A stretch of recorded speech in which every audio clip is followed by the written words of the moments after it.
Сейчас возникла такая ситуация, что оставаться самим собой – это уже становится задачей, и порой это становится самоцелью. Все самые серьезные вещи в своей жизни мне удалось сделать, не обладая никаким статусом вообще. Больно может быть только когда бьют, а в драке больно не бывает. Если человек не боится хулиганов, это совсем не значит, что он бандит. Россия – это такая страна, где для того, чтобы сесть в тюрьму, совсем не обязательно сделать что-то плохое. Боитесь? Как тебе сказать? Скажем так, сидеть, конечно, неохота.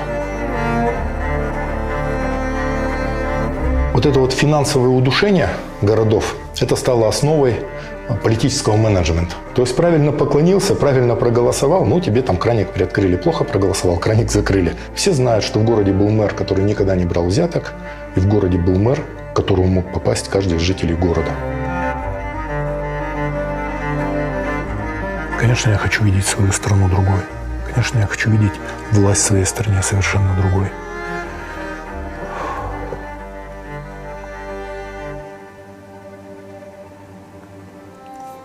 При этом я еще понимаю, что люди в моей стране, очень много людей просто заколдованы. Еще какое-то время их предстоит расколдовывать. Нет у меня ответов на такие вопросы.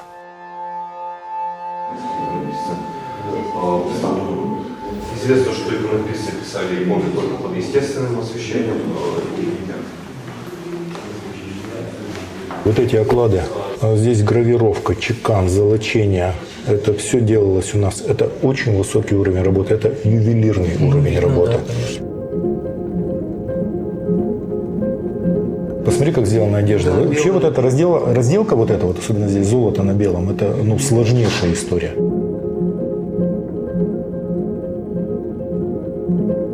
Вот с этой иконой очень сильная история была. Я в экспедиции вынырнул там в одно глухое село, причем, знаешь, я ехал на экспедиционной машине, я помню, у меня трава выше капота. Ехал внимательно, чтобы в ров не упасть никуда. Смотрю, выезжаю в село, старое село, там виадук такой интересный, но явно демидовских еще времен. Понимаю, что задействован завод был где-то поблизости, плотину увидел. Ну и там дом один рассматривал, выходит мужик, говорит, что смотрите? Я говорю, дом. Он говорит, 1831 года постройки. А понимаешь, старобрядцев видно сразу. У них прямая спина, они держатся с достоинством, разговаривают на равных и всегда все знают. Другой народ совершенно. Я говорю, вы из старобрядцев? Он говорит, да, мы белокреницкие. Он говорит, я тебя помню, я тебя знаю. И мы разговорили с ним. Он говорит, давай я тебе одну икону благословлю в музей.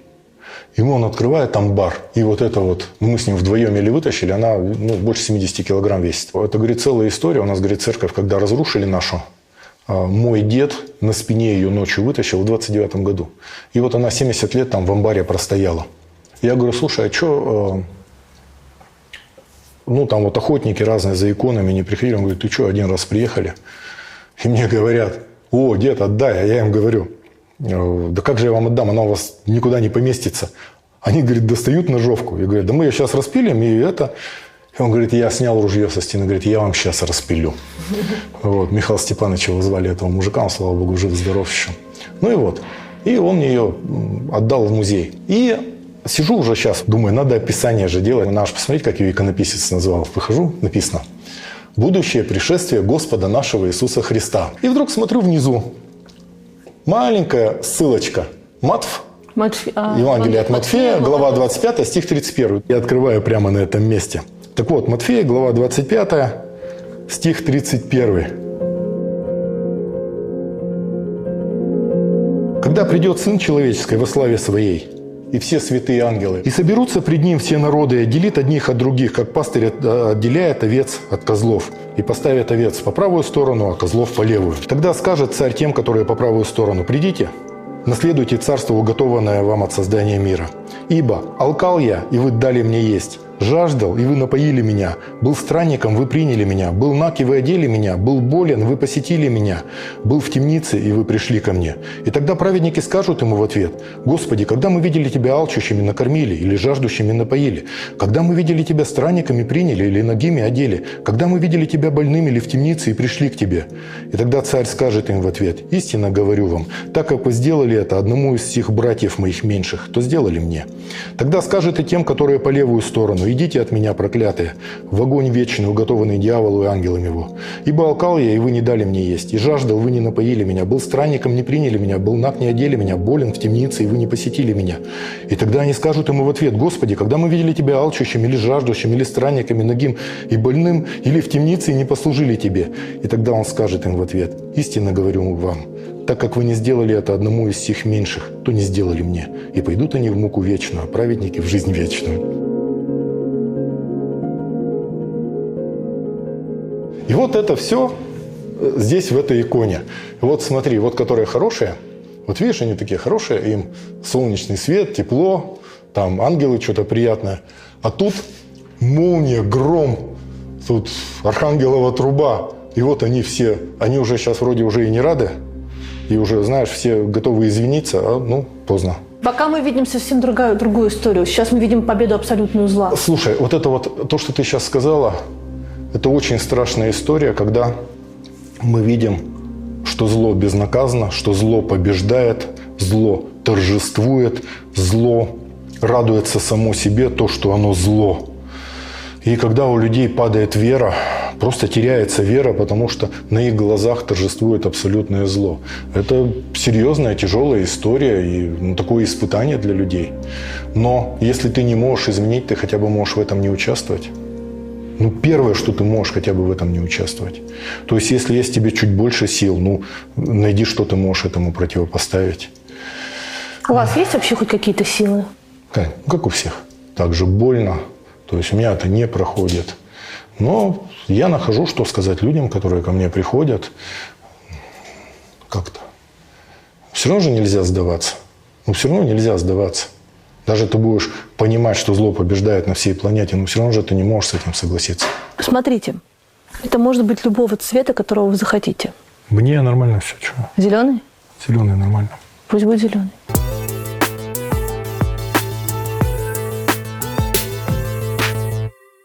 «И повелел он облакам наверху, и двери небес растворил, и дождем пролил им май для еды, и хлеб небесный дал им». Про этот хлеб или манну небесную, которую Бог послал Моисею и его соплеменникам после исхода из Египта, слышали все. А ученые годами пытались определить, что же такое нашли евреи в пустыне, что казалось юношам похожим на хлеб, старикам на мед, а детям на масло. Самую неожиданную версию происхождения манны небесной я нашла в Дубае, на старейшем городском рынке. Он называется Spice Souk. Это рынок специй, похожий на сказочный восточный базар. Среди выставленных в витринах бесконечных фиников, цветов шафрана, розовых бутонов, черных лимонов там очень трудно заметить неприметную трихала манна. По сути, это высушенный кокон жука, который обитает в кустах чертополоха в некоторых восточных странах. Бедуины веками использовали трихала манна как подсластитель, а сейчас народная арабская медицина предлагает рассасывать их при боли в горле, а шеф-повара используют перемолотую манну небесную в разных изысканных блюдах. За такими редкостями, как сладкие коконы жуков, скорее всего, придется ехать прямиком в Дубай. Почти все остальное можно купить на Joom. Это огромный маркетплейс с товарами со всего мира. Из Китая, Индии, Турции, Таиланда, Кореи и некоторых стран Европы.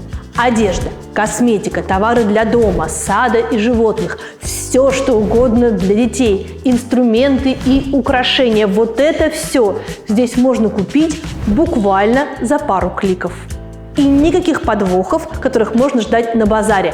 Joom всегда показывает финальную стоимость заказа с учетом доставки. Вы точно знаете, сколько и на что тратите. А с недавних пор на Joom можно не только тратить, но и зарабатывать. Теперь там действует реферальная программа, позволяющая накопить баллы, чтобы оплачивать новые покупки. Чтобы стать участником реферальной программы, активируйте промокод «Скажи». и сделайте заказ на любую сумму. После этого, если вы поделитесь с кем-то ссылкой на любой товар из маркетплейса, и этот товар купят, вы получите 10% стоимости товара баллами Joom. Баллы будут копиться на вашем счету, и ими можно будет полностью оплатить любой заказ. И помимо этого, по моему промокоду «Скажи» вы получите скидку до 11% на любой товар на Joom. Переходим по ссылке в описании и копим баллы на полезные и выгодные покупки. Скажи, Гордеевой, скажи.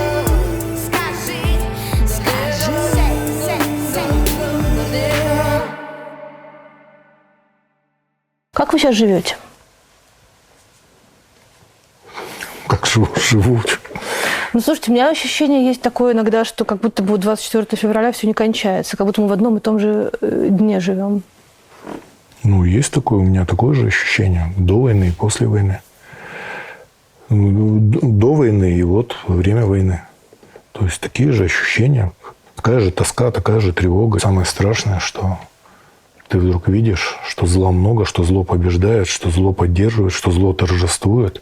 Зло так само по себе же оно не может побеждать. Зло может побеждать только когда оно вместе с ложью. И когда ты видишь, что это торжествует, и конечно, трудно. С другой стороны, никто же не говорил, что будет легко. У вас же все равно еще есть общественная приемная. Она не все равно есть. Вот сколько я есть, столько она и есть. Мне уже не отказаться от этого. Потому что все равно меня люди находят, все равно возникают ситуации, потому что все равно мне рассказывают. Если мне человек рассказал, и я понимаю, как решать, но я же не могу сказать, знаешь, что мне неохота, иди сам что-нибудь порешай. Понятно, что я включаюсь, пытаюсь помочь. А у людей запрос изменился с начала войны? Я вопрос твой понимаю. Здесь, знаешь, здесь есть сезонное, есть период, когда шли в основном по жилью. Очень много по квартплате. По ЖКХ, по управляющим это пойдут с сентября, это я точно знаю. Сезонные по устройству детей в школу. И, конечно, с начала войны много-много людей пошло с вопросом, как жить. Ну, как с этим жить? Он говорит, мне же не спрятаться никуда, я знаю, что происходит, я все понимаю, как с этим жить. Ну, вот так у меня такой же вопрос. С этим как-то жить надо, жизнь продолжается. Да, тоскливо, да, тревожно, страшно, стыдно, но жизнь продолжается. Если можешь где-то противостоять, ну, надо противостоять. А страх? Что страх? Страх, который заставляет людей делать то, что они не хотят. Они, может быть, и не хотят участвовать, но они боятся потерять работу, места в садике. О, слушай, я бы даже это не назвал страхом. Ну, какой страх? Ну, тебе же руки не отрубят за это, в концлагерь тебя не посадят. Ну, не участвуй. Ну, за это-то тебе ничего не будет. Ну, просто не принимай в этом участие, откажись. Ну, не участвуй, не вставай на сторону зла. Тут-то я на самом деле про страх не понимаю. Смотрите, привожу пример. Учительница в обычной школе, которую сперва заставляли ходить на выборы и фотографировать бюллетень, которым она поставила правильную галочку. Слышали вы такие истории? Ну, конечно. Предположим, что она учительница истории. И она должна с детьми пройти историю так, чтобы это соответствовало нынешним стандартам Министерства образования. Такие истории вы тоже слышали? Конечно. А теперь эта учительница должна рассказать детям об освободительной специальной военной операции, а у нее подрастает 18-летний сын. Слушай, таких ситуаций тоже достаточно. Кто-то для себя находит какое-то оправдание и начинает во всем этом участвовать. Кто-то... Да не оправдание, это правда страх, он реальный. Слушай, давай я просто расскажу одну историю. Я ее расскажу коротко. И пусть она прозвучит, ладно? Да. В 2018 году я что-то пошел бегать вечером. Рядом парень пристроился, бежит. Говорит, Евгений Вадимович, у меня очень сложная ситуация. А он молодой, ему лет 25-26. Он говорит, я работаю в банке, на хорошем уровне. Меня пригласил руководитель и сказал, что я должен пойти и проголосовать за Путина, там, показать бюллетень, там, сфоткать. Я говорю, и? Он говорит, я не хочу голосовать за Путина, я не буду голосовать за Путина. Он говорит, он сказал, что он меня уволит. Я говорю, слушай, а что тебя так держит в банке? Он говорит, понимаете, я учился. Это моя специальность, я хочу в ней расти, я здесь все понимаю, мне интересно. Я говорю, слушай, поставь где-то, сфоткай бюллетень. Что, ты же знаешь. Он говорит, нет, я так не хочу. Я не хочу кривить, я не хочу юлить. Я честный человек, я не хочу голосовать за Путина, и меня никто не может заставить. И бежим рядом с ним, там не торопясь. Я говорю, ты же сказал все. Если у тебя задача оставаться честным человеком, ну, поступай как честный человек. Ну и все, и разбежались мы.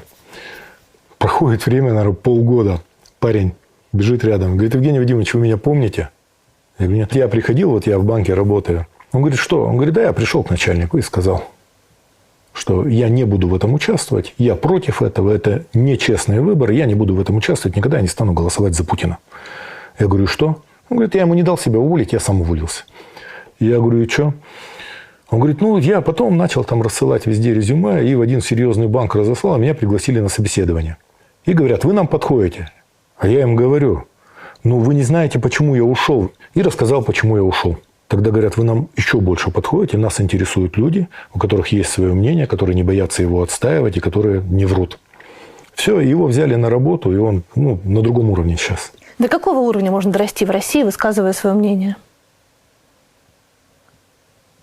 Слушай, ну в научном мире можно дорасти до самых высоких высот. Мы такое видели. Ну, в плане публичных каких-то выступлений, ты знаешь, где тебя будут ограничивать. Это раньше интернета не было. Но и то, Галич же сказал, Эрика берет 4 копии. Вот. То есть, даже так можно было достучаться и пробиться. А потом, чего ты хочешь в жизни?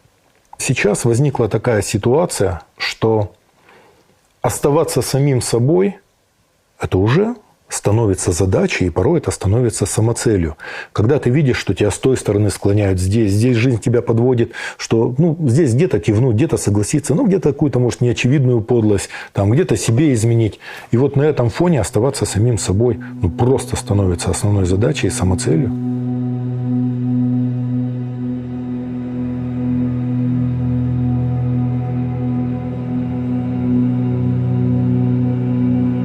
Смотри, здесь есть икона, которая первая появилась в этом собрании. Она здесь с 87 года, то есть 35 лет.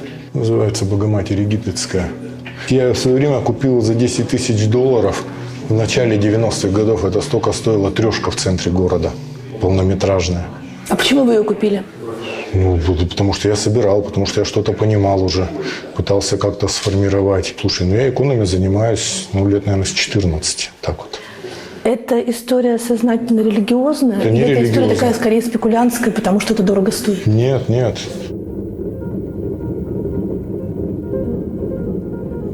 Я точно знаю, с чего началось.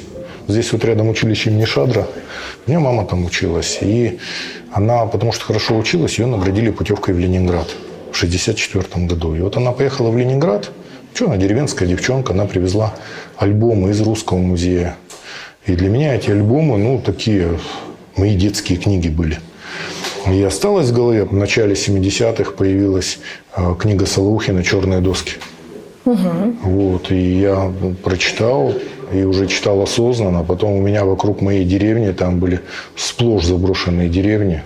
То есть потом уже сразу занялся созданием музея. Это был первый частный музей иконы в России. В 99 году он появился. Следующий появился в 2006. Это который московский? Московский, да, Миша Абрамов сделал. И мы с Мишей как-то сидели там, витали город Бари. Родина Святого Николая. Да, куда перенесли мощи из Мирликийских в Бари, да. И он мне говорит, Женя, как так получается? В России всего 2 частных музея иконы. Оба придумали евреи, оба бесплатные.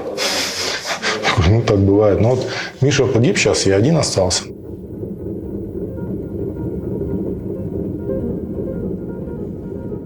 А что будет с музеем, когда вас не будет? А вот это самый серьезный вопрос. У меня есть определенный опыт. У меня было самое большое в России собрание по наиву. Я принял решение, такое, думаю, передам городу. Создал музей и передал уже готовый музей. Я в то время еще главой города был. И этот музей вот здесь в 150 метрах. Это, я думаю, что он один из лучших в стране. По наиву это самый сильный, богатый музей.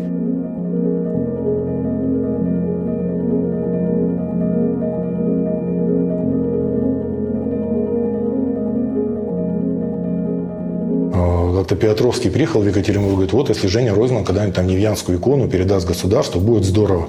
А я так сижу, думаю, 5 лет назад я передал музей наивного искусства, так они табличку повесить не могут. Ну, что это ваше было. Да, а мне же много не надо. Ну, представляю, что этот музей создал Евгений Ройзман и передал городу. Поэтому у меня есть свои мысли. Но в любом случае, то есть моя задача, я не знаю, зачем я это делаю вообще. Ну, просто для понимания. Просто я вижу, что это надо делать. Это какой-то остров здравомыслия, какой-то, скажем так, такой гимн русскому крестьянину, русскому старообрядчеству.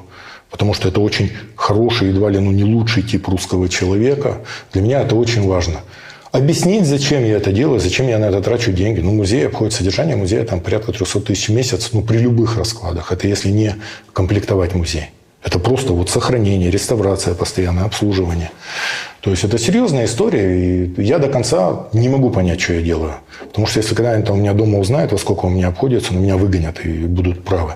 У вас были очень непростые отношения с отцом. Вы смогли его простить? Ты понимаешь, я любил отца. Особенно я, когда маленький был, я отца очень любил. А потом он пытался меня сделать таким, каким он, видимо, сам себя представлял. Понимаешь, он-то военное поколение, послевоенное. Что мне отец говорит? Говорит, представляешь, 12 лет было. Мы, говорит, поехали на дачу. На Сугрессе была дача, пионерский лагерь. То есть 12 лет – это 48 год. И я, говорит, впервые в жизни весил 30 килограмм. То есть 12 лет было. Представляешь, ему 13-й год шел, когда он весил 30 килограмм. Кстати, интересно, он мне очень-очень много про войну, причем, самые разные вещи, много помнил.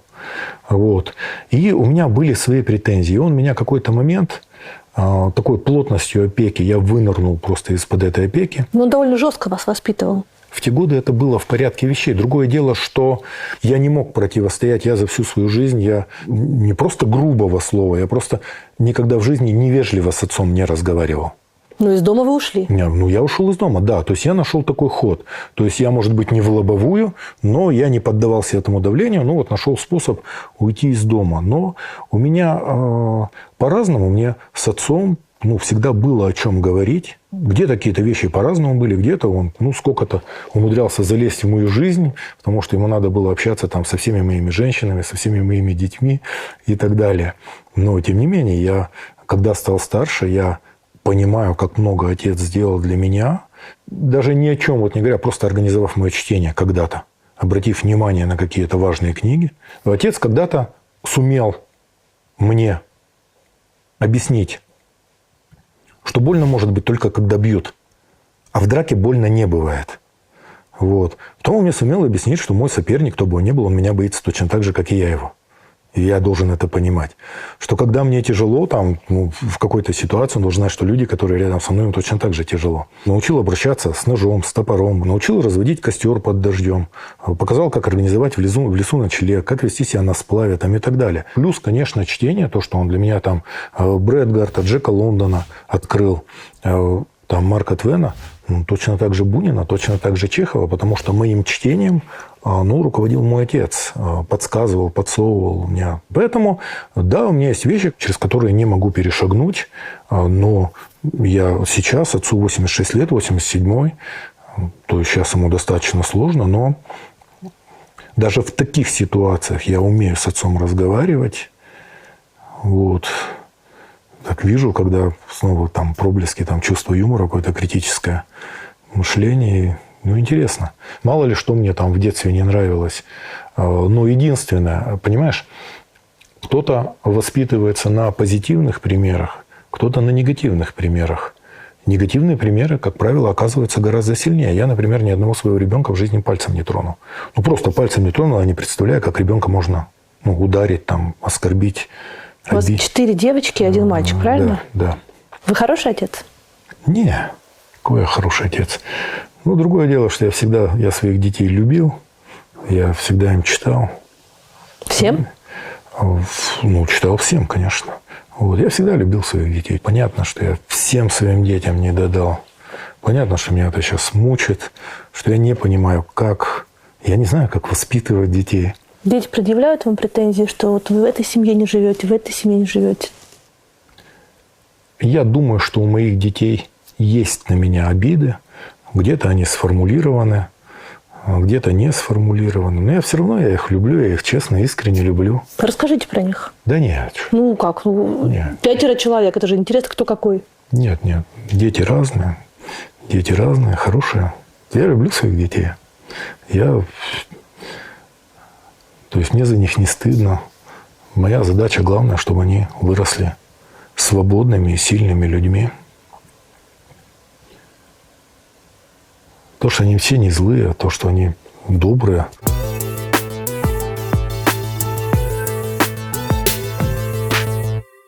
В самой известной книжке Эрика Фрома «Искусство любить» мне больше всего запомнилось сравнение материнской любви с землей обетованной, текущей молоком и медом. Молоко по Фрому – это первое и базовое проявление любви матери к ребенку, то есть забота и ответственность.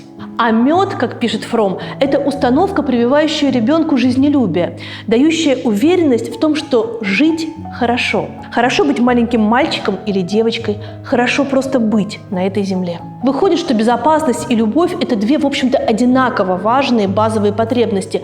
Но если молоко способно давать большинство матерей, то с медом, как мне кажется, все гораздо сложнее. Чтобы учить детей радоваться жизни, нужно самой быть счастливым человеком. Но сейчас, когда в современном мире так мало любви и безопасности, это крайне непросто. Многие испытывают тревогу, апатию, выгорание. И в эти периоды может быть очень полезно вспомнить про психотерапию.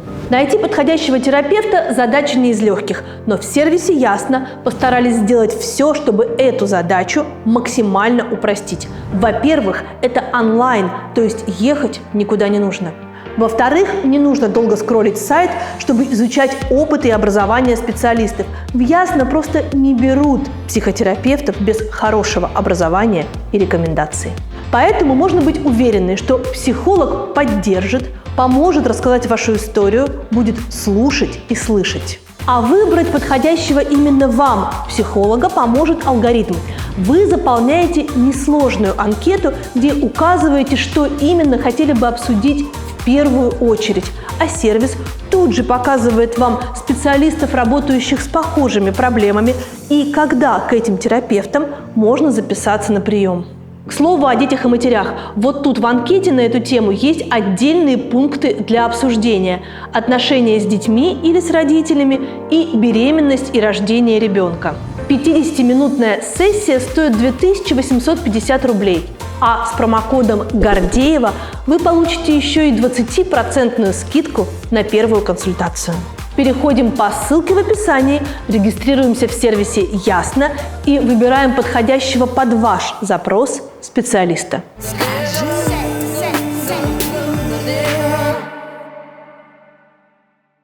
У меня старшая дочь Лина, она живет в Швеции, она уехала, когда совсем маленькая была. У меня с ней отдельные свои добрые отношения. Очень непростая. Русский для нее родной, она на русском разговаривает, может и писать, и читать. Шведский для нее тоже родной. Английский она знает, как все. Просто разговаривает, пишет, читает все, что надо. Вот. Ну, сколько-то еще романские там. Просто потому, что свободный человек, и объездила полмира. И она счастливый человек, я за нее очень рад. Вторая дочка у меня, Нина, она у любимого работала. Сейчас она в Большой российской энциклопедии работает. Она МГУ закончила. Вот. Я не знаю, как она будет. Но я ее очень люблю, она хорошая. Женя у меня дочка. Взяла, я поступила в университет в Словении. Вот. И учится там в университете, время от времени приезжает, но у них полкласса так. Вот сейчас они выходят замуж все потихонечку. Вот. А маленькие дети у меня учатся здесь, вот рядом, в 13-й школе. Очень непростые, очень толковые такие. Я их люблю.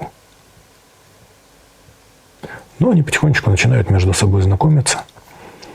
Вот, старшие между собой знакомы. Когда-то, даст Бог, будут дружить. У меня очень серьезная история своя в жизни. Я был один, и меня все любили. А потом у меня родилась сестра, и у меня было ощущение, что свет потушили. Потому что она еще заболела, там все внимание на нее. Вот. Ну, я как мог с этим боролся. Ну, много было конфликтных ситуаций, потому что я не сдавался, я боролся. За любовь. Ну, конечно. Я и болезни себе придумывал, и в ее кроватку залезал. То есть Вот. Бедный. И мама мне однажды сказала, она посадила нас, ну что, она маленькая, я постарше, она говорит, вы поймите, что меня когда-то не будет, а вы, говорит, самые близкие люди на свете останетесь. И мне, говорит, очень важно понимать, что вы будете дружить, потому что вы останетесь одни в этом мире, видимо. Я это запомнил, потому что это было больше 50 лет назад, но я это помню всю жизнь. И так получилось. Но, правда, у меня сестра, она поумнее, она кандидат наук, она психолог. Вот. Она в свое время сделала первый шаг такой. И действительно, мы с сестрой оказались самые близкие люди. У нас ни одного конфликта там, ни имущественного, ни из-за денег. Вообще ни разу в жизни. Слушайте, а вот эта вот история про необходимость, чтобы вас любили, может быть, с этим связано то, что у вас так много женщин? Слушай, ну у меня не так много женщин. Я же живу давно, мне 60 лет. И если ты разделишь все это количество на 60 лет, ну там на какую-то осознанную, на 40 лет, то это совсем немного получается. Сейчас вы влюблены? Сейчас это все называется по-другому. А как называется? То есть сейчас уже такого, знаешь, чтобы там пузыри из носа, и это такого уже нет. Это... Ну ладно, влюблены Слушай, или не подожди влюблены? секунду, ну оставь мне какой-нибудь уголок, где я могу спрятаться от твоих вопросов. Ну, интересно, потому что вы скажете, что вас из дома выгонят. А если откуда-то выгонят, значит, есть куда идти. А значит, там кто-то есть, кто Слушай, выгонит. ну это мой дом. У меня дом же он не просто дом. У меня где дом, там музей, там хранилище со всеми картинами. У меня огромное собрание по живописи Екатеринбурга. То есть, если я наив весь передал городу, то живопись Екатеринбурга – это отдельная история. Вот. Плюс у меня музей Брусиловского, плюс там библиотека. Поэтому у меня это такой большой достаточно глав, это часть моей жизни.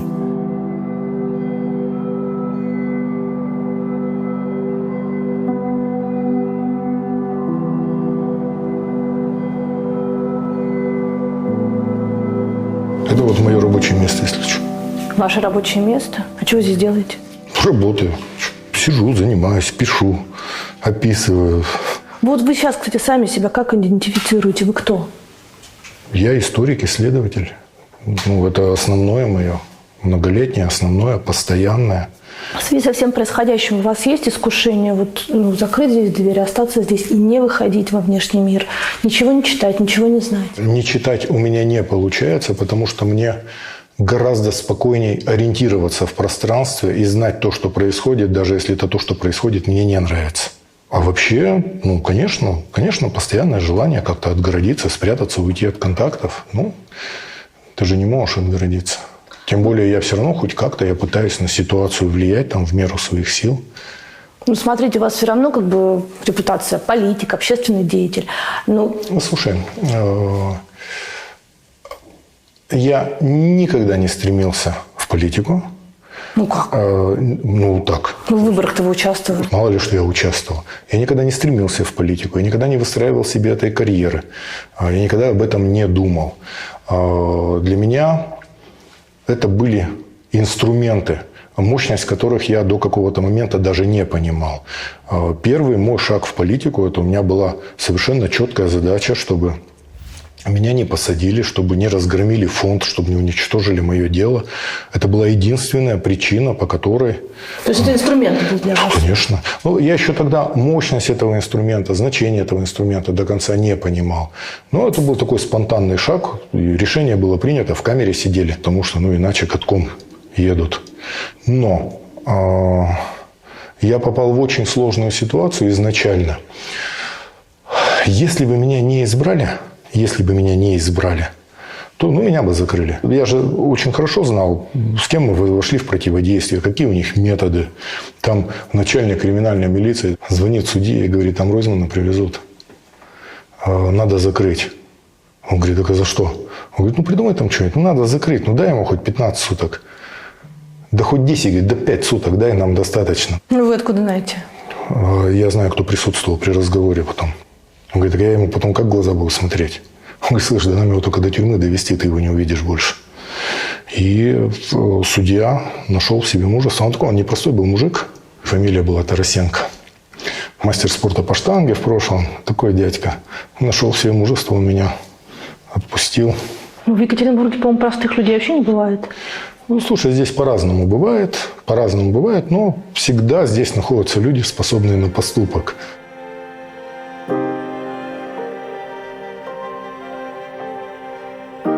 я же, понимаешь, я из прошлой жизни.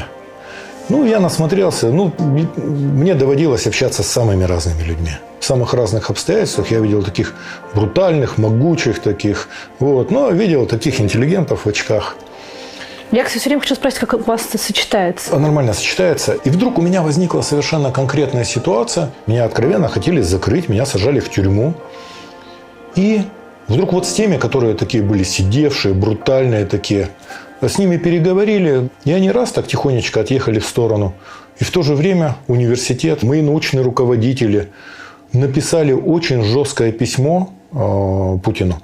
Каждый поставил свою подпись, никто не прятался. И мне это было так приятно. Я уже не первый раз столкнулся, что когда доходит до какой-то ситуации, где надо выбирать сторону, где уже надо противодействовать злу, вот эти вот люди, которые русские интеллигенты, тихие, спокойные, вдруг встают во весь рост и не боятся.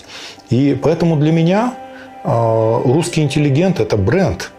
Это очень качественный, настоящий бренд такой. И я еще раз понял, что сила духа – это такое, это присуще русскому человеку в самых таких ситуациях. И когда меня избрали, у меня округ огромный был, там 700 тысяч человек, у меня было такое ощущение, что меня вот люди просто спасли, просто на руках занесли. У меня было ощущение, что я людям должен. И я с первого дня начал работать. Вот здесь приемная была в 50 метрах. У меня через приемную за 4 года прошло 40 тысяч человек, официально зафиксированных. Там больше 25 тысяч только депутатских запросов было сделано. И все, люди шли, и этот поток уже никогда не останавливался. У меня было постоянное желание уйти. Я его в конце концов осуществил в 2018 году. Так я каждый раз, когда проезжаю мимо мэрии, у меня такое чувство облегчения, я так рад, что меня там нету. А может быть, в этом и проблема, что никто из тех, кого хотел бы народ видеть на руководящих постах, не хочет с политикой связываться? В принципе, нормальные люди особо не хотят связываться с политикой. Потому что если ты идешь, понимая, что ты хочешь сделать, ты в принципе отказываешься от своей жизни. И я очень внимательно смотрю за теми, у кого есть политические амбиции. И когда ко мне приходят за путевкой в жизнь, поддержите, помогите, я говорю, слушай, для начала вот сядь в тишине, сам с собой посиди, посопи носом, подумай. Вот ты, если идешь 5 лет своей жизни, тебе надо будет отдать своим избирателям. Если ты к этому готов, давай начинаем разговаривать, буду подсказывать. Но, как правило, очень много в сегодняшней российской политике, особенно в сегодняшних условиях, люди идут решать свои проблемы, повышать свою значимость, цену и так далее. Получается, что всем очень удобно в Твиттере критиковать всех. Смотри, Твиттер для меня был как тренажер, когда там было 140 знаков. И если ты хочешь сказать что-то, ты должен свою мысль уместить в 140 знаков. Мне это очень нравилось. Когда стало 280 знаков, немножко поменялась ситуация. Но я вдруг обнаружил, что я читаю все новости, а все журналисты сидят в Твиттере. Твиттер – это самое быстрое распространение новостей. Вы там все еще комментируете? Но я не все комментирую. По-человечески для меня пропаганда оскорбительна. Во-первых, они оскорбляют меня тем, что считают меня дебилом. Потом они меня оскорбляют ложью. И я как-то на это реагирую. Я умею одним реплаем новость увести вообще. То есть я могу и придать совсем другое звучание, о чем думали, когда это писали, чего пытаются добиться, когда это пишут, в чем неправда. И я понимаю, как это работает. Я понимаю, почему их колбасит от Твиттера, от этого. Тем более Твиттер, он, там своя риторика. Там свои правила, своя риторика. И... это немножко какое-то подростковое, нет? Посмотри на меня, какое подростковое. Мне 60 лет. Так вот про это и речь. Но, допустим, в Фейсбуке я так не пишу. Фейсбук – другая литературная площадка. Это, пожалуй, одна из самых серьезных площадок такого международного общения. Инстаграм – это вообще другое. Но сегодня действующий политик любой, без соцсетей нет действующего политика. Чиновник есть, функционер, политика нет. И на самом деле это будет все только набирать. Это очень важно. То, что мы сейчас с тобой говорим, это очень долгая и сложная история. И где ты будешь задавать мне более конкретные вопросы, я буду конкретно на них отвечать. Вы оставляете за собой право критиковать власть, правильно? Слушай, я вообще за собой оставляю право говорить то, что я думаю. У каждого человека есть неотъемлемое право реагировать на события. Кто-то замыкается в себе, кто-то плюется, кто-то еще что-то. Но это право Но оно от рождения, его никто не может отнять у человека. Все равно у него будет своя реакция на события. Я понимаю, в чем подвох, неохота далеко уходить. Мне всегда есть что предложить. Мои предложения очень простые, очень ясные. Это честные выборы, свободные СМИ и независимый суд. И мир во всем мире. Вот от того, что я сказал, это зависит напрямую. То есть то, что сейчас произошло, при регулярной сменяемости власти, это невозможно. Этого бы не было никогда. Понимаете, да? Если бы вы остались в политическом поле и не ушли бы в 2018 году, вы бы что-то могли изменить? Мне бы пришлось сейчас уйти. Потому что это невозможно. Я же понимаю, какие указания, какие директивы, какие задачи сейчас ставятся. Они выстроили действительно вертикаль. Они сумели легитимизировать все эти изменения, там, связанные и с обнулением Конституции и все остальное. О том, что существует местное самоуправление, это была независимая, совершенно иная ветвь власти, это уже многие даже не помнят и не знают.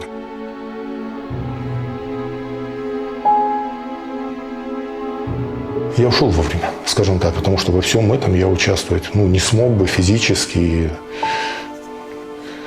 Но очень серьезная вещь, то, что я сейчас проговорю. Все самые серьезные вещи в своей жизни мне удалось сделать, не обладая никаким статусом вообще. Я хотела спросить, у вас, как у мэра, вообще были полномочия? Мне кажется, что в Екатеринбурге была так устроена власть, да, что мэр это был как королева Англии. Она не устроена, это так получилось. В свое время, когда они начали выстраивать вертикаль, когда Сурков этим занимался, они боролись со всеми сильными мэрами. Они боролись с сильными губернаторами, сильные города, сильные регионы. Они очень напрягают федеральную власть. Города – это очень такая твердая субстанция. С городами надо разговаривать, договариваться, где-то идти на уступки, учитывать интересы.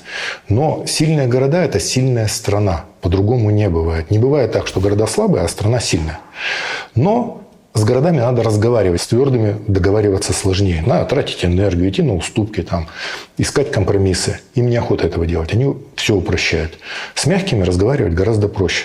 Но когда дойдет до дела и надо на что-то опереться, ты на мягкое не обопрешься. Опереться можно только на твердое. Но это долго им объяснять, нудно. И действительно лишали полномочий, прямо пошагово лишали полномочий, лишали денег. И сложилась ситуация, что вот это вот финансовое удушение городов, это стало основой политического менеджмента. То есть правильно поклонился, правильно проголосовал, тебе там краник приоткрыли, плохо проголосовал, краник закрыли. Финансирование муниципального или областного бюджета зависело напрямую от лояльности субъекта федерации. От губернаторов требовалось голосование за Единую Россию, проценты, голосование за президента, проценты, и чтобы люди не выходили на улицу, чтобы все было тихо. И еще в закрытую одно условие – отсутствие внутриэлитных конфликтов. Это очень серьезно для них. Пожалуй, все. И они, если это соблюдают, если губернатор тихо сидит, никуда не лезет, люди на улицу не выходят, вроде все нормально, и проценты выдают. И у мэров, в частности у Екатеринбурга, у мэра не было полномочий вообще никаких. Просто не было, потому что Дума, она полностью принадлежит Единой России. У мэра особых полномочий нет, но команда была городская сильная, и мы долго так друг к другу присматривались, все, а потом я видел, где они всерьез работают по-настоящему, я их поддерживал в публичном поле, потому что, все равно у меня и рейтинг был соответствующий, возможность выхода там к СМИ. А там, где я работал с людьми напрямую, они мне везде помогали. Город управлялся администрацией. То есть я был глава города, а был руководитель администрации города. Яков Александр Эдмундович, он меня постарше был, то есть я к нему с уважением относился. И мы сели и сказали, что давайте договоримся, что все, что касается интересов города, то мы свои амбиции отодвигаем. То есть нам интересы города важнее наших амбиций. И постараемся локтями не толкаться, уважительно друг к другу относиться. И мы с ним соблюдали на протяжении всех 5 лет и работали в полную силу. Но был принят закон, его там в кулуарах, в Думе там в свое время говорили, закон Ройзмана, его приняли еще в 2014 году, что формат выборов в городах-миллионников определяет руководитель субъекта. И все, я понимал, что все, выборы закончились на этом, не будет больше выборов. Я как глава города должен был подписать изменения в устав. Я говорю, я не буду. Моей подписи под этим не будет. Это город, который я люблю и уважаю. У этого города право выбирать себе главу там было с 1787 года точно. И я никогда в жизни не изменил устав города и подал в отставку. И мне так хорошо стало.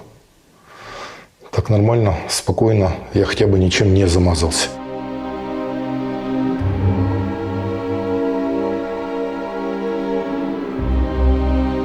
И как бы ни было, все знают, что в городе был мэр, который никогда не брал взяток, и в городе был мэр, к которому мог попасть каждый из жителей города.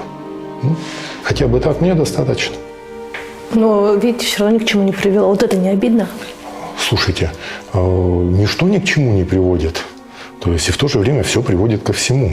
Хочется после себя оставлять мир чуть более лучше, чем он был до тебя. Конечно, хочется. Но очень важный принцип.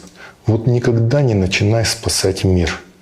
Вот если ты начнешь спасать мир, ты ничего не спасешь и ничего не успеешь. Рассказывает мне человек, который регулярно собирает деньги на спасение детей разнообразных.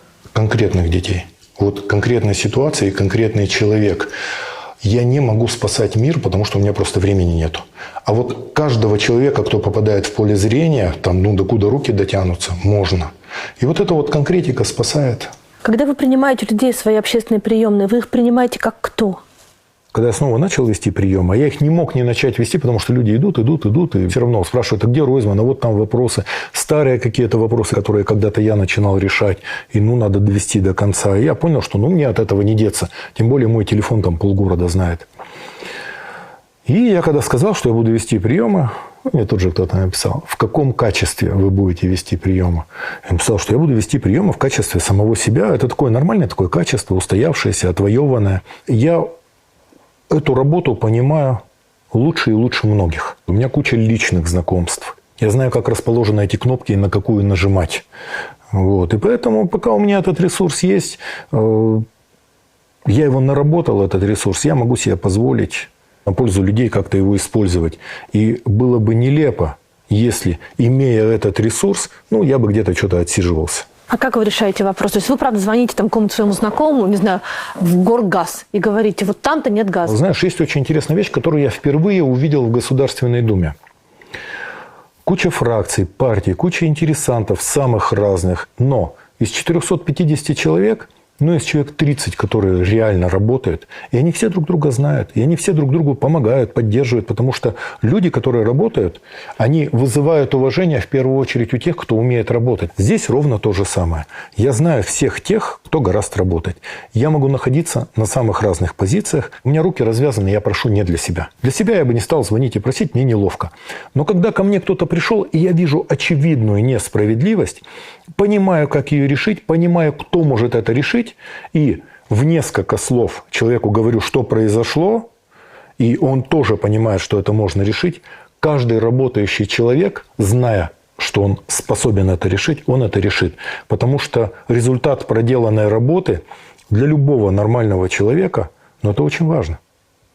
И для любого нормального человека лестно, если его оценивают так, что к нему могут обратиться, точно зная, что он решит.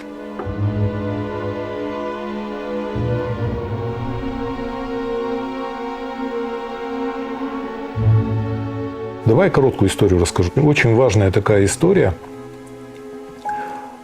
Много лет назад это произошло со мной. Это, наверное, год 89-й. У меня машина была спортивная. Вот, я при каждой возможности там за руль садился. Ну, она у меня такая битая, на ней переворачивался. Я ее загнал делать в Верхнеевенск. Ну, там, километров 80 от города. Там механик у нас хороший был. И мой товарищ Андрей Урденко. Тоже что-то, там машина у него делалась. И мы приехали 31 декабря. И нам 31 декабря машины выгоняют на проходную. Его машину выгоняют. Вот. Я говорю, а моя? Твою, ну, минут через 10 выгонят. Он говорит, ну, я тебя дождусь. Я говорю, да ладно, что меня ждать? Езжай, я тебя догоню. А там парень с нами стоял, он мастер спорта, гонщик. 10 минут отыграть зимой на 80 километрах.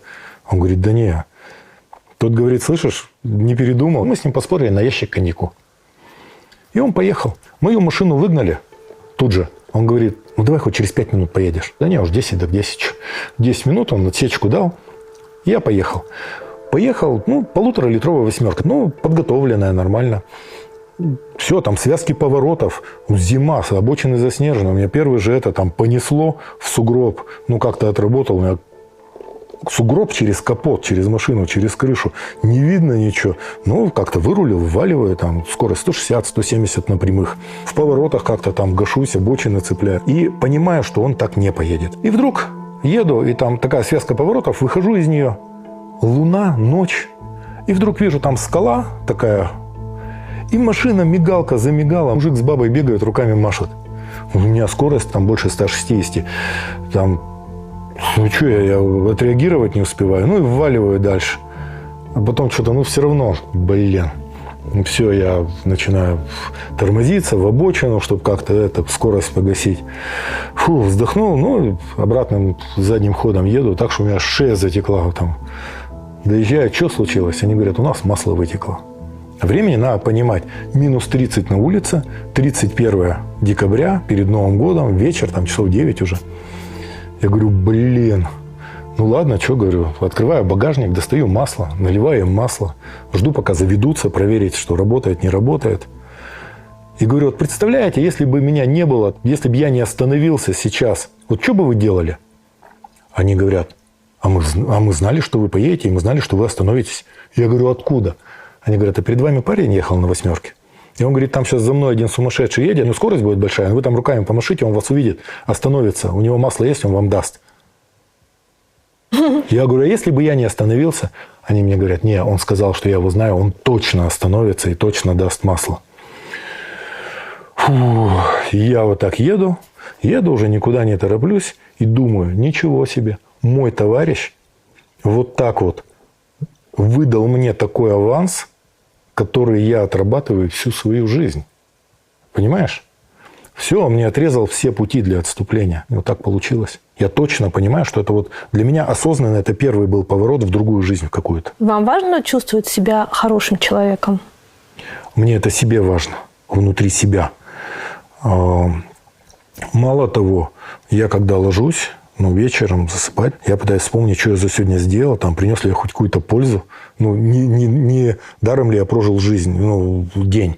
Мне очень важно понимать, что моя жизнь осмысленна. Так, пожалуй. Так вот этот вот случай в ночном лесу 31 декабря, это та развилка, на которой вы приняли решение? Кать, это то, что я для себя отметил. Угу. Это то, что я отметил для себя. Может, это где-то раньше произошло, я не знаю.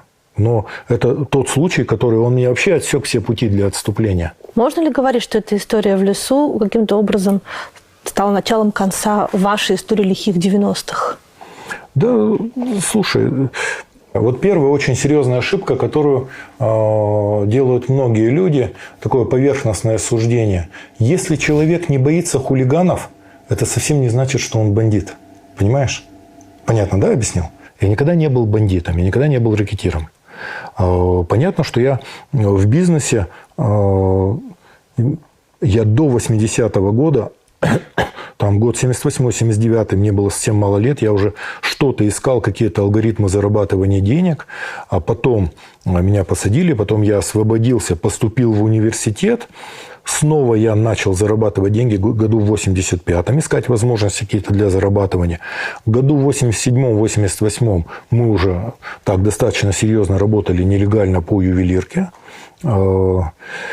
И в начале 90-х все уже вышли на официальный уровень. У нас был первый частный магазин ювелирный.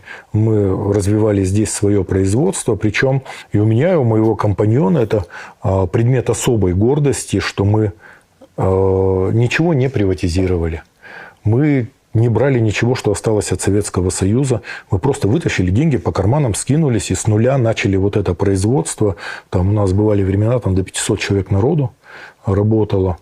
И я долго в этом бизнесе был, пока вот не началась эта борьба с наркотиками, потому что бизнес – это самая уязвимая позиция. И мне уже просто компаньоны сказали, что нас разорят, нас кончат. И я вышел уже. Не жалеете?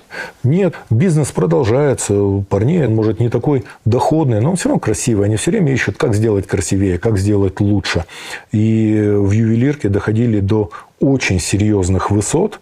Мне, кстати, в свое время вот эта тенденция развития ювелирки мне позволили понять механизмы развития невьянской иконы.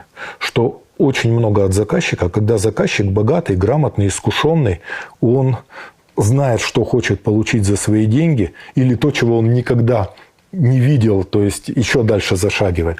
А потом от какого-то момента мастера начинают вкус формировать у заказчика. Это очень интересный момент, и мне этот опыт очень нравится, он мне очень интересен. Я многих людей из этого бизнеса знаю. Ну, кстати, в каких-то своих позициях этот бизнес, он выходит уже на Эрмитаж, то есть на другие музеи, на оружейную палату. Но вы к нему уже не имеете отношения? Я не имею отношения, хотя я его сколько-то понимаю, мне не вернуться туда. Я понял, мотивации нету. То есть вдруг я в какой-то момент поймал, что зарабатывание денег для меня не является мотивацией. На каком-то этапе деньги – это как результат проделанной работы, а потом на каком-то уровне развития деньги для тебя становятся просто инструментом.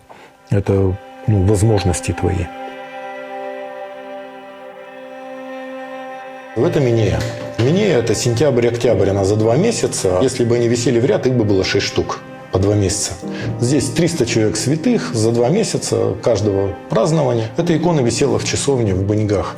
Местная больница, часовня на задах вот этой больницы. Врач написал какой-то донос там секретарю райкома, что вот там старообрядцы ходят, там своих отпевают, там в больнице это не нравится. И секретарь райкома в 1969 году написал, что часовню закрыть. Сломать. Что, они собрали все свои иконы, унесли и часовню сломали. И все иконы снесли в одну избу. Единственное, что знаем, что изба была двухэтажная. И мужик, который там сидел, его звали Григорий. По тому, что мы ничего о нем не знаем, можно судить о том, что все-таки они часовню там в этой избе сохранили. И вот в 80-м году приезжают перекупщики какие-то. Он там сидит у крыльца, они говорят, продай. Он говорит, да не, мы не торгуем. Они знали, что он выпивал. Они говорят, давай поменяемся, и достают ящик водки. Но он завел их, видит, 6 в ряд висит, думает, из 6 одну возьму. Вроде не заметил. Было 6, станет 5. И вот эту икону он поменял им на ящик водки. И все. И вот с одной стороны, да, такой вандализм, вот икона, поменянная на ящик водки. С другой стороны, в 81 году эта изба сгорела, и погибли там все иконы, которые оставались. И осталась только одна поменянная на ящик водки. Поэтому, когда мне кто-то говорит, что икона, она должна быть в храме, я говорю, стоп, икона никому ничего не должна. Икона дом себе сама найдет. Это вот старообрядческое присловие такое. Это очень русская история. Да, я купил за $25 000. На тот момент, там, может быть, 2 квартиры в городе, там, в центре города, 2 двушки в центре города. Вы сейчас богатый человек? Слушай, я сейчас человек безработный, скажем так. Понятно, что у меня есть какие-то активы, которые я не продаю, которыми я не распоряжаюсь, потому что я считаю, что это немножко больше, чем мои личные активы. То есть у меня это очень серьезная, скажем так, проблема, не проблема, а не стыковка, потому что мне все время надо что-то находить, мне надо поддерживать музей. Я часто просто слышу, когда вы собираете деньги на самые разные вещи, а вы собираете много и на разные вещи. Все говорят, а что Ройзман сам дать не может? Кать, вот это вот очень серьезный такой момент. Я каждый сбор объявляю с того момента, когда я сам дал первые деньги. То есть я должен дать первые деньги, прежде чем объявить сбор. И у меня порой, там уже когда заходили в азарт такой, когда это было необходимо, последние сборы вот эти тяжелые были, там по СМА, по несколько миллионов я вкладывал. То есть я свои работы, какие-то свои картины продавал. Мне не жалко, потому что, когда, знаешь, ты видишь такое единение людей, я видел ситуации, когда человек, чтобы 100 рублей привезти, едет через весь город, чтобы 100 рублей и передать. Я видел, женщина-пенсионерка пришла, представляешь, говорит, Женя, я пенсию получила и 5000 дает. Я говорю, слушайте, нельзя так, это много. Она говорит, знаешь, у меня роскошная пенсия. Я говорю, сколько? Она говорит, 15 000. Я, говорит, могу себе позволить. И, знаешь, я такого насмотрелся, что у меня такое уважение к людям, вот с этими сборами особенно, потому что основной чек вот этих вот гигантских сборов – это 100, 200, 500 тысяч рублей. То есть это отовсюду люди последние отдают. Я все время ловлю себя на том, что я люблю людей. Что, как бы я ни относился, вдруг возникает ситуация, когда я понимаю, что я люблю людей, что я уважаю русских.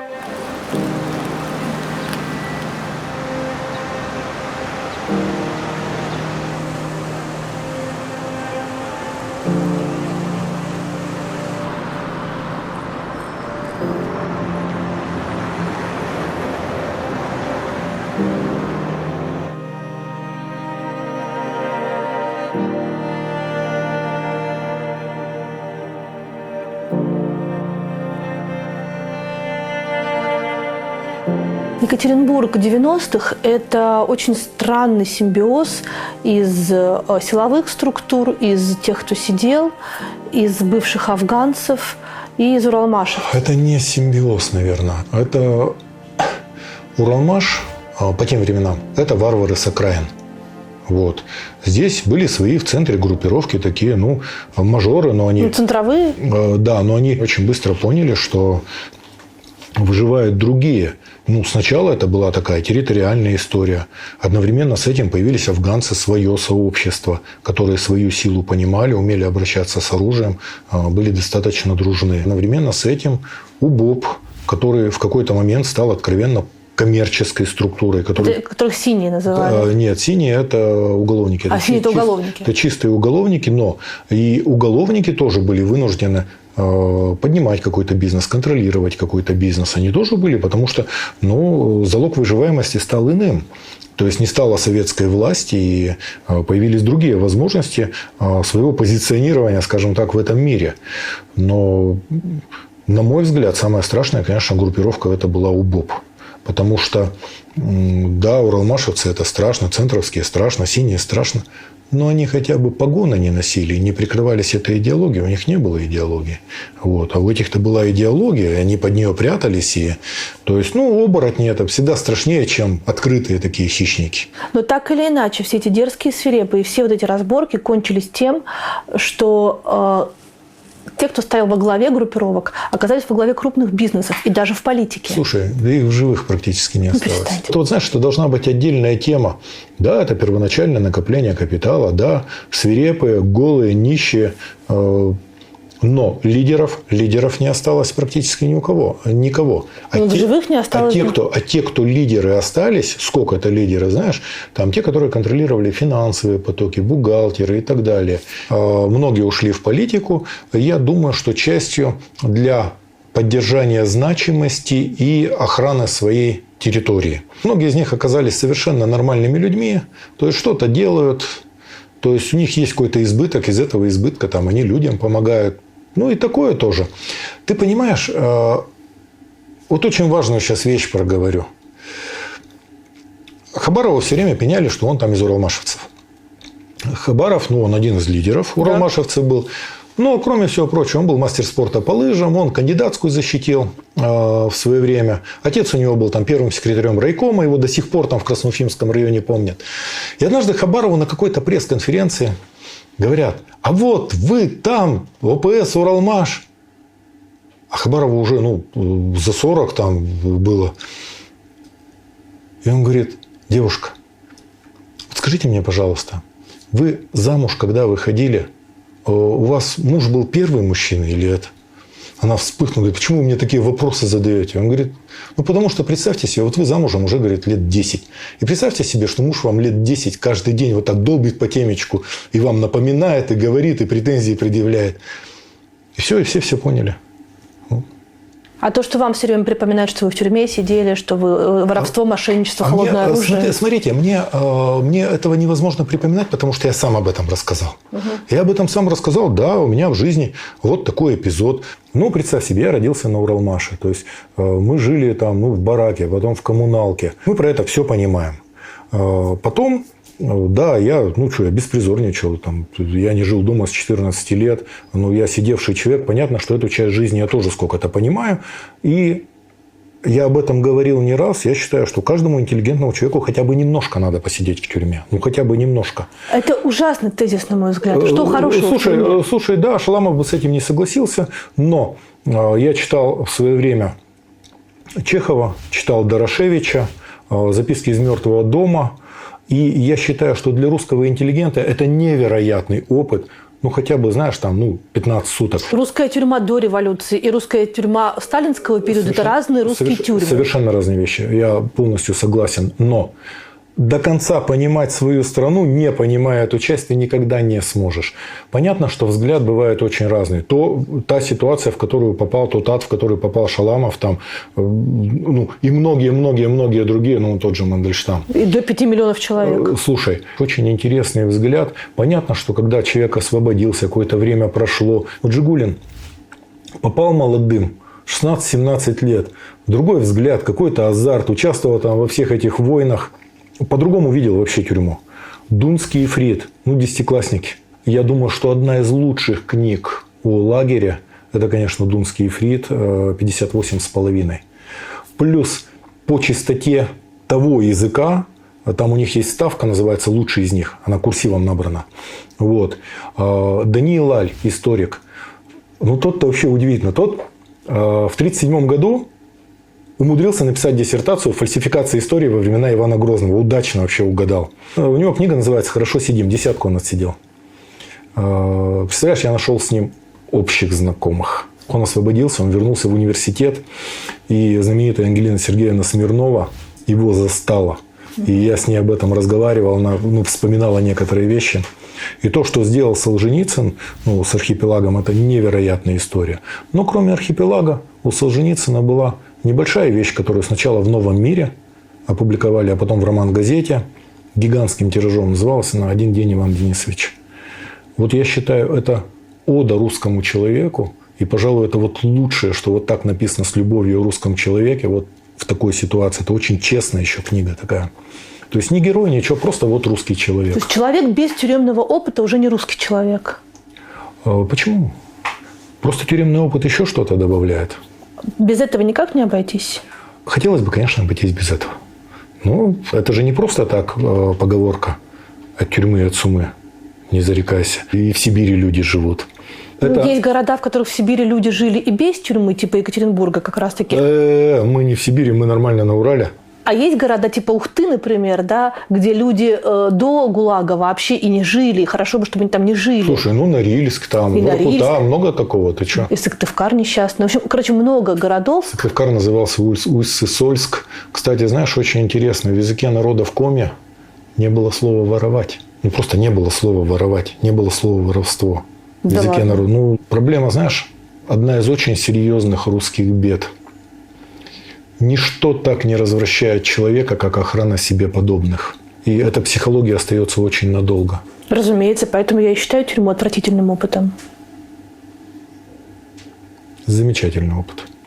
Замечательный опыт, который это невероятное расширение сознания для русского интеллигента, который хочет понимать свой народ и который хочет ориентироваться в том, что происходит. Еще считается, что армия – обязательный опыт для мужчины в России. Знаешь, самое серьезное, что бы я сказал, что армия, что тюрьма. Самое важное – опыт общежития. Опыт общежития, опыт взаимодействия. Когда ты находишься в закрытом коллективе, когда ты находишься в закрытом помещении, у тебя нет возможности от конфликтов убегать. Ты их можешь не допускать. Ты можешь смотреть границы, где ты можешь не допускать конфликты, где ты обязан уже заходить в конфликты, как-то решать здесь и сейчас. И ты понимаешь, что существуют драки, там, которые никто не разнимает. Это такой серьезный достаточно опыт. Но если можно обойтись без него, почему нет? Понимаешь, Рахметов всю жизнь спал на гвоздях. Вот спал на гвоздях, спал. Там столько подражателей у него. Вот он спал полжизни на гвоздях, а ему это так и не пригодилось. И так бывает в жизни. Вы переживали когда-нибудь то, что у вас нет армейского опыта? Да не. Я вообще никогда не переживал. Во-первых, я не люблю ходить строем. Вот. А в тюрьме вы как ходили? Я в тюрьме строем не ходил. У меня была возможность не ходить строем. Вы на особом положении? Я искал эту возможность. Нет, просто человек, который сидит, он может это выстраивать потихонечку. Вот. Потом в тюрьме же нет строевой подготовки. Вывели на плац, проверка прошла, все, ушел в барак обратно. Смотри, мне в жизни вообще повезло. У меня никогда не было подчиненных. Но у меня и начальников никогда не было. Вот. Я со многими разговаривал, у кого армейский опыт. Самое главное – это опыт общежития. Умение подчиняться, умение выполнять приказы. Для чего-то это для кого-то важно. Но, тем не менее, я мирное время я использовал максимально. Я сделал все, что я мог сделать. Вот сейчас я закончу книгу, отдам ее в печать. И уже еще одно серьезное дело будет сделано. Придется повторить от тюрьмы до сумы. Мы же свою страну знаем. У вас тюрьма все время как-то рядышком с вами идет? Россия – это такая страна, где для того, чтобы сесть в тюрьму, совсем не обязательно сделать что-то плохое. Боитесь? Как тебе сказать? Скажем так, сидеть, конечно, неохота. Просто неохота, потому что мне 60 лет. Времени активной жизни у меня осталось не так много. У меня куча таких серьезных, культурных, серьезных, значимых проектов, гуманитарных проектов, благотворительных. Вот. И мне бы, конечно, хотелось что-то еще успеть осуществить. Я сделал достаточно много. Скажем так, я сделал много, но мне это недостаточно. То есть пока у меня есть силы и возможности, я готов работать и что-то делать для своего города, для своей страны, для своего народа. Вот. И не хотелось бы, конечно, чтобы что-то вот так тупо вторгалось в эти планы. Нет времени свободного. Среди провинциальных и одинаковых городов Екатеринбург все-таки он стоит особняком, да? Очень высокий потенциал у города. Очень высокий научный потенциал. Здесь, знаешь, давай будем честно говорить. Здесь, конечно, от отцов города много зависело. Здесь оба очень мощные были. И Дегенин, и Татищев. Они оба были артиллеристами. Мало того, Татищев, по сути, это первый русский географ настоящий, первый русский историк. Вильгельм Дегенин создал книгу, которой 200 лет пользовались все горные инженеры. Описание уральских и сибирских заводов. Знаешь, у него юмор свой был такой. Его бесило, что горожане выпускают свиней на улице. Знаешь, там подрывают ограды, там в лужах валяются. И он решил этот вопрос, знаешь как? Просто указ написал, что солдаты, как только увидят свинью на улице, могут считать, что она дикая, и тащить ее на ротную кухню. Решил моментально. У него такие были, знаешь, еще указы Акурф: наказать плетьми, гнать из города вон. И, конечно, самый красивый у него был указ о недаче взяток. То есть, прям вообще везде висел. И они много сделали, они задали вот такое движение городу. И здесь много отцов города было, таких. Их уважают, помнят. Советская власть обнулила все. Советская власть не вспоминала никого, переименовывала улицы. Мне, кстати, знаешь, интересно вот этот феномен большевистский, что они сразу бросились называть улицы и города своими именами. И для меня это такая загадка психологическая. Послушайте, любая новая власть так делает. Посмотрите на сегодняшнюю Украину. Смотри, давай не будем трогать. Это совершенно разные вещи. Хорошо, посмотрите на сегодняшнюю Москву с этой площадью, прости господи, ДНР. Слушай, тоже в Москве эту власть пока еще никто не захватил. И, судя по всему, там, как я вижу, Собянин сопротивлялся. И эта площадь ДНР – это вот такая вот маленькая, вот узенькая полосочка земли. Узенькая, не узенькая, но в центре Москвы. Да. Но, знаешь, если так дальше пойдет, то я не удивлюсь, если выйдет кто-нибудь с инициативой снести памятник Минину и Пожарскому и заменить его Гиви и Моторолой. Давайте еще на большее упрощение пойдем. Переименовать улицы – это устаканить свою власть, укрепить ее и пометить территорию. Ты понимаешь, что? Это люди смертные, которые понимают свою невечность, которые понимают свою никчемность, и они хоть как-то пытаются застолбиться на этой земле. Я так думаю. Может и так. Но смотрите, все равно Екатеринбург, тут и Россель, и Ельцин, и кто хочешь, да, даже сегодняшний Екатеринбург, который вдруг выступает антагонистом главного пропагандиста, Владимира Рудольфовича Соловьева. Смотри, давай про Ельцина я скажу очень просто. Ельцина здесь помнят. Ельцин был крупный русский мужик со всеми вытекающими. Понимаешь, да? Но у него были свои плюсы. Он никогда не был злопамятным. Он никогда не был злопамятным, он не преследовал никого. Но он был крупный человек. Вот. Что касается истории с Соловьевым. У Соловьева здесь есть такой мелкий доносчик, который ему докладывает. И Соловьеву доложили, такая мелкая местная частная инициативная такая полиция нравов, кто что надевает, кто что говорит. Соловьев выступил. Вот сейчас послушай, как эта история выглядела, как она выглядит на самом деле. Выступает Соловьев и говорит: вы там в Екатеринбурге, у вас там либеральная мразота или мразотная либерота, я не знаю, как он сказал. Вот. Не помню точно. По сути, он сказал: вы там в Екатеринбурге собрались, вы фюрера любите недостаточно, а ваша власть, те, кто у власти, смотрит на это сквозь пальцы. Может быть, они тоже фюрера любят недостаточно. Тогда местная власть сказала: мы фюрера любим еще больше, чем ты. Мы фюрера-то любим еще больше, мы сильнее любим. Он говорит: а почему вы его тогда в жопу не целуете? Они говорят: мы в жопу не целуем фюрера. Да как у тебя язык повернулся? Вот мы как целуем, вот как и вот как. И они подключили всех к этому, к этой ситуации, к этой полемике. Конечно, я не буду в этой полемике участвовать. Что? У них там свое, они о своем разговаривают. Какое мы имеем к этому отношение? Но конце концов, в отличие от многих других городов России, а мы сейчас проехали много городов, в Екатеринбурге всех этих зеток, веток и так далее предостаточно. Многие города без этого обходятся. Послушай, здесь вздрогнули. Здесь вздрогнули, но здесь же губернатор не местный. Ну, он назначенец откровенный. Каких-то заслуг, каких-то качеств таких, чтобы оставаться у власти, чтобы за него голосовали, у него нет. Он это прекрасно понимает. И он эту преданность, он ее вынужден демонстрировать, как бы он к этому ни относился. И когда действительно припекло, когда на это обратил внимание Соловьев, на то, что фюрера любят недостаточно, но им надо было показать, что они фюрера любят больше всех. Ну, в городе вообще какие настроения?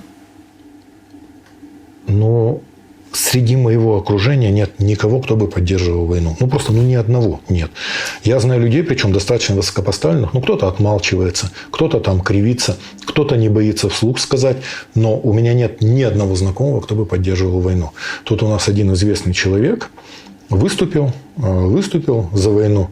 Ему позвонили одноклассники, ему 60 лет, говорят: слышь, ты дебил. С тобой как теперь здороваться? Чтобы потом вот так руку, что ли, об штаны вытирать или что? Говорит: да у меня там президентский грант, да вы поймите. То есть, если президентский грант тебе дороже, твоей совести. Но, знаешь, мне очень приятно, что среди моих знакомых таких людей нет.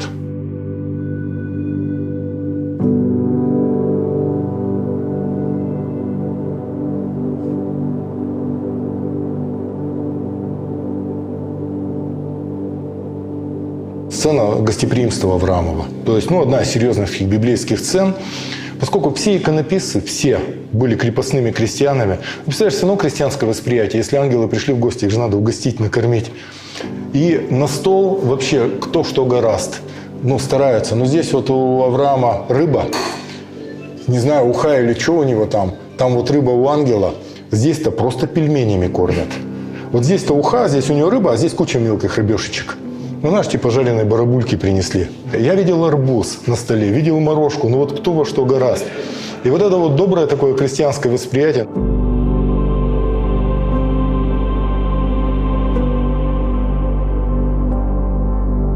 Посмотри, какие цвета. Старобрядцы были достаточно продвинутые, скажем так. Умели пользоваться всеми техническими новинками. Они вживляли эти технические новинки западные на свою почву. Потом умели миру еще больше отдавать. Но надо понимать одну вещь. Иконописцы, невьянские иконописцы, они все старобрядцы, они все были крестьяне. Они все были крестьяне, причем категория вечно отданных. Но они были поголовно грамотные, они умели держаться с достоинством, они зачастую были богаты. Они где надо, и Демидова сужали деньгами, но он им помогал, поддерживал. То есть свой такой мир был. Это вот Невьянская башня с часами, вот она нарисована, написана. А вот это вот разбойник, который обратился, ему Спаситель сказал: истинно тебе говорю, ныне же будешь со мною в раю. Это человек, который покаялся, обратился. А вот это вот разбойник плохой, видишь, он без бороды, хорошего же человека не нарисуют без бороды. Видишь, он отвернулся, вот ему вообще плохо все. Просто давай как феномен такой для понимания покажу пару вещей, которые без меня не увидеть. Возьми стекло увеличительное. Вот посмотри, здесь 90 ликов. Друг на друга они не похожи, они все разные совершенно. Любой перекрывается спичечной головкой, с запасом. Видишь, да? Угу. То есть на величине спичечной головки полноценный такой качественный лик. А вот здесь, где душу Харлампия Господу забирают, здесь, видишь, там штук 5 войдет на спичечную головку.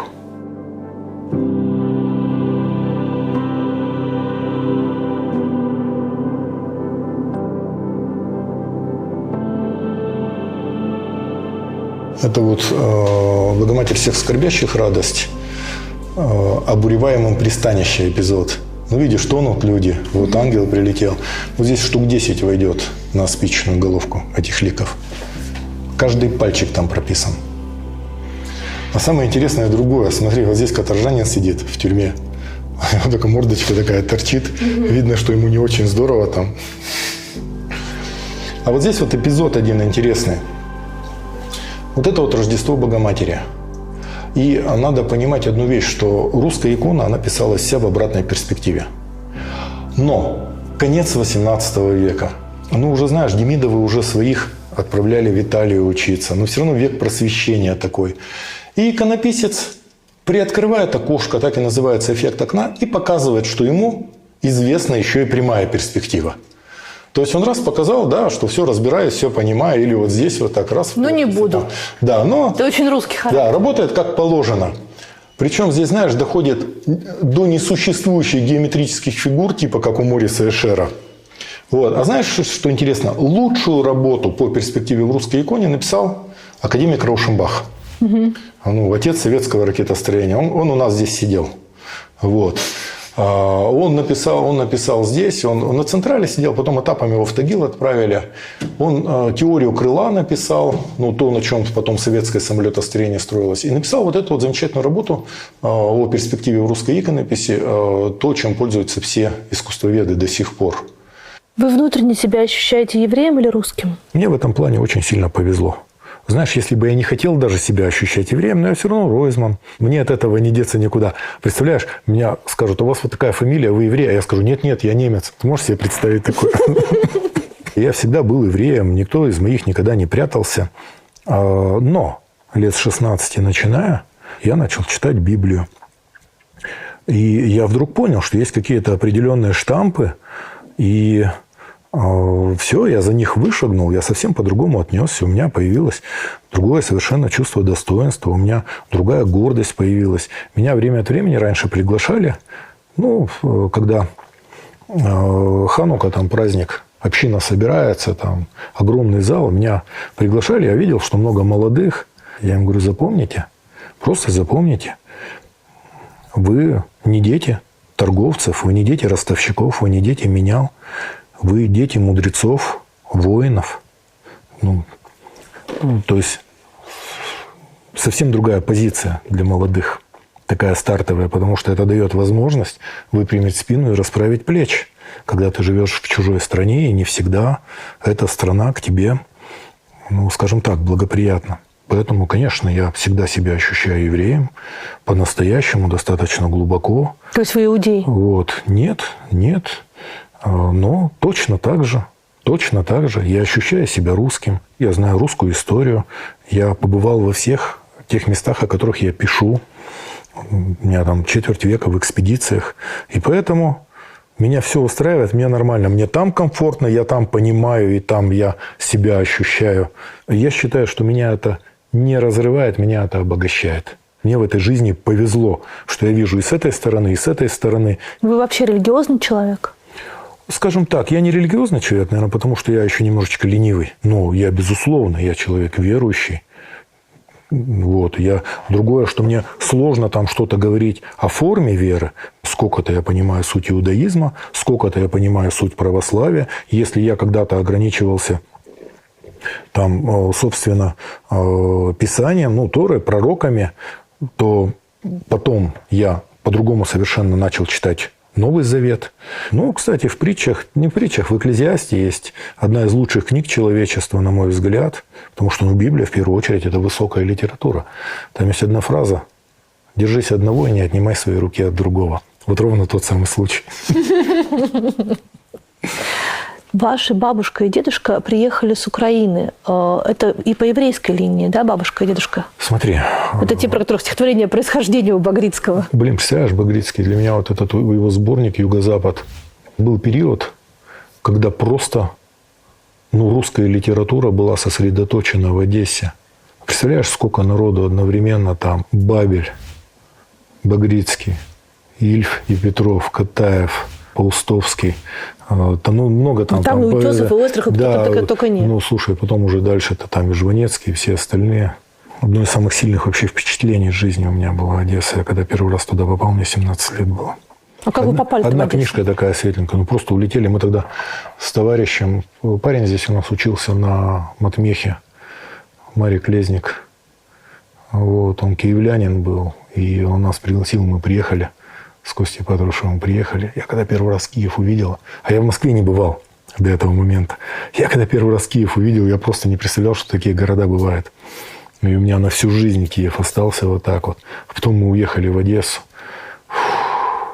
Ну, если ты в 17 лет первый раз в жизни видишь Одессу, то это сносит голову. Да ну ты что? Просто один из лучших городов в мире. И, конечно, когда вдруг ты знаешь, что Одессу бомбят, Я сразу, знаешь, это еще себе нашел. Ты же одессит, Мишка. Все по-другому звучит. Ладно, что о другом говорили. Бабушка с дедушкой. Да, смотри, мои из еврейского местечка, с Елисаветграда. У бабушки фамилия Петрушанская, ну, это по местечкам. У дедушки фамилия Ройзман, ну, из германских евреев. Вот. И они познакомились там, и их несколько человек приехало. Они сначала уехали в Севастополь. У меня у бабушки там было такое достаточно серьезное уголовное дело. По поводу? По поводу молодежной организации. Это мою бабушку преследовала всю жизнь. Она никогда об этом не говорила. Вот. Они уехали и занимались на строительство Уралмаш. Тогда был такой Владимиров. Да, Островский у него была фамилия. То есть он, судя по всему, родственникам даже где-то приходился. И мой дед работал инженером на Уралмаш. Вот, работал всю войну. Его любили, все уважали. Ну, такое. А бабушка прямо вот здесь, на площади, ткацкая фабрика была, тоже там всю войну работала мастером. И у меня остались живы только те, кто приехал тогда с Елисаветграда. Никого не осталось вообще. И занимались поисками. Там родственники были в Одессе, родственники были в Кривом Роге. Занимались поисками и, ну, все. И я вот последний раз я ездил, когда Дима Гордон меня приглашал. Мы с Андреем Анистратом, вот там многие знают, бегущий банкир. Мы с ним пробежку сделали в Киеве, там человек 500 пришло. Причем, знаешь, никто меня не спросил про Крым. Никто не задал, никто ни разу не поставил меня ни в какую неловкую ситуацию. Просто о человеческом говорили. Вот, потому что долго потом разговаривали. Мы пробежались, потом разговаривали. Киев – один из самых красивых городов вообще, который я в жизни видел. Одесса – это мой любимый город.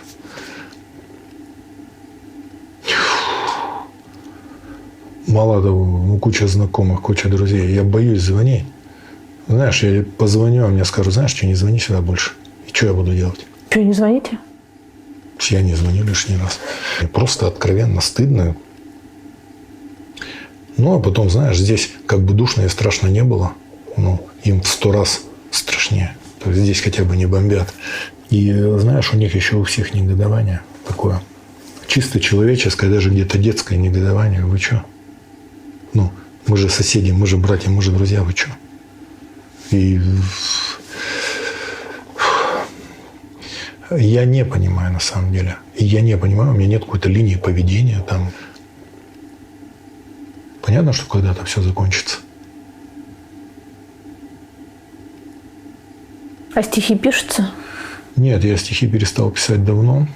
Я последние стихи писал в 2004-м. Последние стихи написал. Не пишется. Проза иногда пишется. Но, знаешь, вот в научную работу уходишь, когда там большие объемы. У меня вот сейчас книга, там будет порядка 600 страниц текста, больше. Творческая составляющая все равно присутствует, потому что я пишу тексты не в академическом ключе. Я пишу тексты так, чтобы людям было интересно читать. В принципе, она закончена уже. Сейчас перенесли еще на дополнительные носители, чтобы в случае чего со мной что случится, чтобы ее могли сделать без меня, потому что, ну, там чуть не 40 лет работы за этой книгой. Это про икону? Да, по Невьянской иконе. Но она же, видишь, в контексте горно-заводского Урала. Здесь всегда большой объем информации. А потом книга будет про птиц, про зверей, про людей. В разных ситуациях. С птицами, зверями, с животными, с людьми. Взаимодействие такое. Наверное, с Алексеем Рыжковым поговорили, может, иллюстрации сделает. Это будет такая детская книга. Потом как-нибудь сделаю хорошую книгу про художников с их картинками, с историями, как эти работы доставались. Там за каждой всегда стоит история. Ну, это я себе так в удовольствие уже. Я понимаю, что с одной стороны книги расходились гигантскими тиражами и расходятся. А с другой стороны, у меня никогда не получалось на этом ничего зарабатывать. Или у меня были такие траты, что эти деньги не играли никакой роли. По-моему, еще ни один человек в России не заработал на книжках, кроме Акунина. Я с Акуниным разговаривал 2 дня назад. У него замечательная серия «История российского государства». Да. Причем он ее сделал очень грамотно. Он просто ее сделал по своему вкусу, но он собрал лучших авторов. Вот. И очень хорошая серия. И как книгоиздательский продукт замечательная. И информативная. Там чисто исторических 9 томов. И я просто для себя хотел найти полностью ее. И он через день написал, все, это вышлет. Я, кстати, первый человек был, когда война началась, первый человек, которому я позвонил. Мы с ним поговорили. Я говорю, Григорий Шалович, он говорит, все понимаю. Поговорил, убедился, что на одних позициях. Потом посидел немножко, позвонил Веллеру. Поговорил с Веллером. Позвонил Диме Быкову. Вот. Потом всем позвонил Гребенщикову, позвонил Макаревичу. Нормально у вас записная книжка? Да, потом Шевчуку позвонил. Потом поговорил с Димой Муратовым еще. И вдруг убедился, что все вот люди, которые вот так вот под рукой, на постоянном контакте, что все на одних позициях находятся. С тех пор, когда мне люди приходят и говорят, Женя, как жить? Я говорю, послушайте, вот. Перечислил. Вот, пожалуйста. Вот эти люди, считайте, что они рядом с вами. Так полегче. Вот эта вот икона вот висит. Я ее в свое время из Ярославля привез. Дима Быков увидел, и она так ему понравилась. Что-то у него были тяжелые времена. Я позвонил и говорю, Дима, это вот тебе подарок. Считай, что это твоя икона висит. Вот. Когда-нибудь, даст Бог, передам ему. Чего вы не уехали? Нифига себе. Почему я должен уезжать? Дима Быков уехал. Слушай, во-первых, Диму Быкова травили. Он чудом остался жив. И у Димы в голове, я бы даже не сказал, что компьютер, у Димы в голове цивилизация целая. Вот считаю, что он спас эту всю цивилизацию, уехав. А я что? Я к этой земле привязан. Я тут родился и вырос. Я на миллиметр не подвинусь. С чего вдруг я отсюда побегу? Я люблю свою страну, все риски понимаю, но я не могу отсюда уехать, хотя бы потому, что это будет бегство. Я не могу себе позволить. Как я взял и убежал из своей страны? Да не будет такого никогда. Вы верите в жизнь после смерти? Да, конечно. Что там будет? Я откуда знаю? Как все это представляете? Пока никак не представляю. Но иначе, если нет жизни после смерти, то все то, что происходит, оно вообще теряет какой-то смысл. Поэтому, конечно, я считаю, что жизнь после смерти есть. Я считаю, что душа бессмертна. Как бы я это сейчас не формализовал, это точно не будет соответствовать действительности. Потому что мы не можем знать, это нечеловеческими мозгами выстроено. Но на эту тему есть очень красивый анекдот. Когда, знаешь, в утробе 2 плода, и один говорит, знаешь, нам ведь скоро уходить. Он говорит, да. Как думаешь, есть там хоть какая-то жизнь? Не знаю, оттуда еще никто не возвращался. Вот ровно тот самый случай. Поэтому, конечно, я считаю, есть загробное воздаяние, совершенно точно. Каждый получит по заслугам. Кто не получил здесь, тот получит там. Совершенно точно я понимаю, что душа бессмертна, и на этом ничего не заканчивается. А, кстати, вы когда-нибудь видели роды своих детей? Нет, я не такой. Я человек осторожный, трусоватый, нет. Да ладно, вы производите впечатление такого. Нет. Я не такой. А как вы считаете, почему в вас женщины влюблялись в таких количествах? Слушай, я тоже женщин любил. Я тоже всех женщин любил. Знаешь, что хочу сказать? Я действительно люблю женщин, кроме всего прочего, просто еще и как явление. Я считаю, что жизнь в России выстроена невероятно несправедливо по отношению к женщинам. Я считаю, что порой мужчины инфантильны, и им выгодно быть инфантильным, и они прислоняются вот к этой традиции и используют ее в своих инфантильных целях и не хотят расти.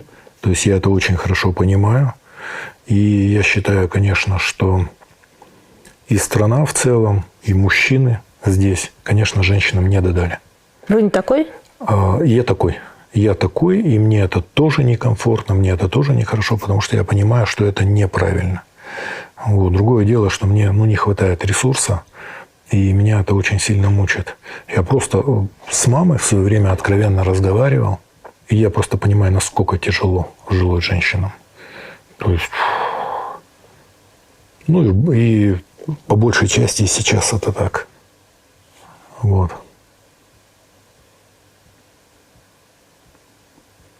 Все, давай о чем-нибудь другом. Ладно, нет, еще про женщин. У меня вопрос был тогда последний. Они вас, ваши женщины, вас простили за то, что вы уходили? Так нехорошо говорить во множественном числе. Я понимаю, что каждая история своя, но... Чтобы как-то прощать, нужно успокоиться. Чтобы успокоиться, надо совершенно точно понимать, что все уже, нигде ничего не это.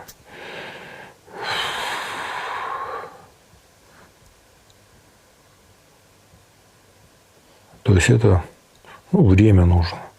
Вот. Но я всех своих женщин я с большой признательностью и благодарностью вспоминаю. Чего вы сами себе не можете простить? Слушай, можно я не буду говорить? То есть понятно, что у меня там, как у каждого человека, есть какие-то вещи, которые мне неохота вспоминать, неохота о них говорить. Я стал старше, у меня там, допустим, у меня там была, парня к нам перевели в школу, у него отец сидевший такой, такой полууголовник, полухулиган, и я с ним зашел в конфликт. Он дерзкий такой был, но я, сильнее был. И просто у нас с ним постоянные стычки такие, все, я ему реально отравил жизнь. Я понимаю, что сейчас, прошло там чуть не 50 лет. Я понимаю, мне много-много лет, неловко. Я нашел девчонку, одноклассницу. Я говорю, найди, узнай, жив, не жив.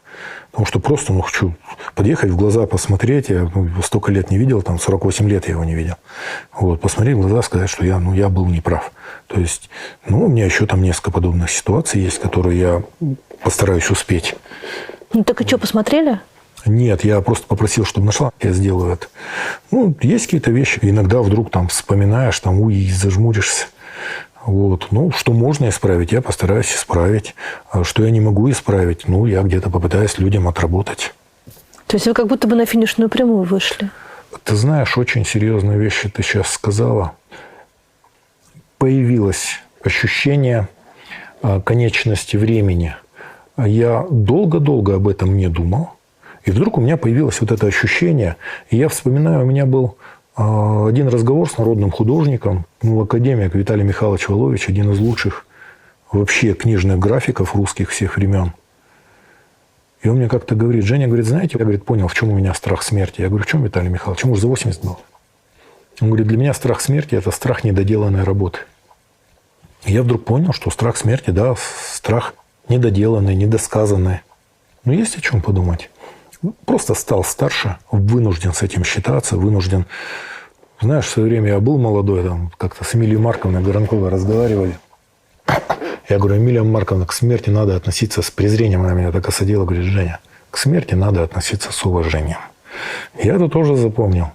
Понимаешь, все, я ощущаю, если все будет хорошо, вообще все будет хорошо, даст Бог, все будет хорошо, я лет 10 понимаю, что какой-то активной жизни до 70 можно ясность какую-то соблюдать, творческую такую, что-то писать, у меня куча наработок, куча не сделанного всего.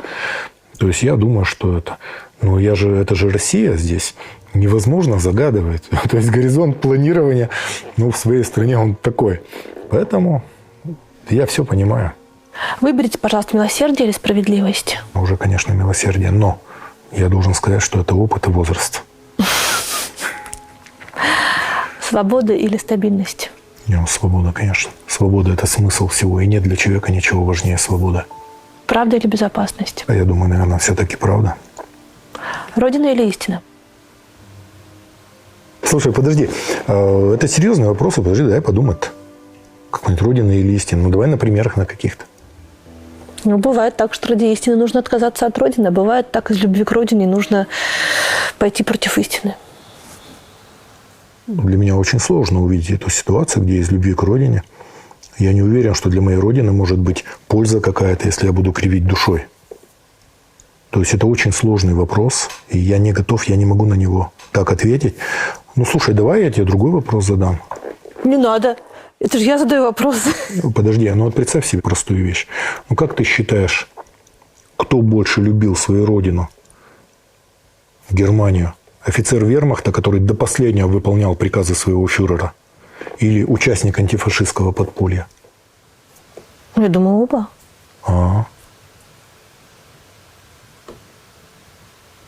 Военным не применяются такие вопросы. У военных такая работа, к сожалению. Мы знаем с вами генералов типа Рохлина, типа Аушева, Лебедя. Генерал может отказаться выполнить приказ. Солдат меньше возможностей имеет. Послушай, есть разные армии в мире.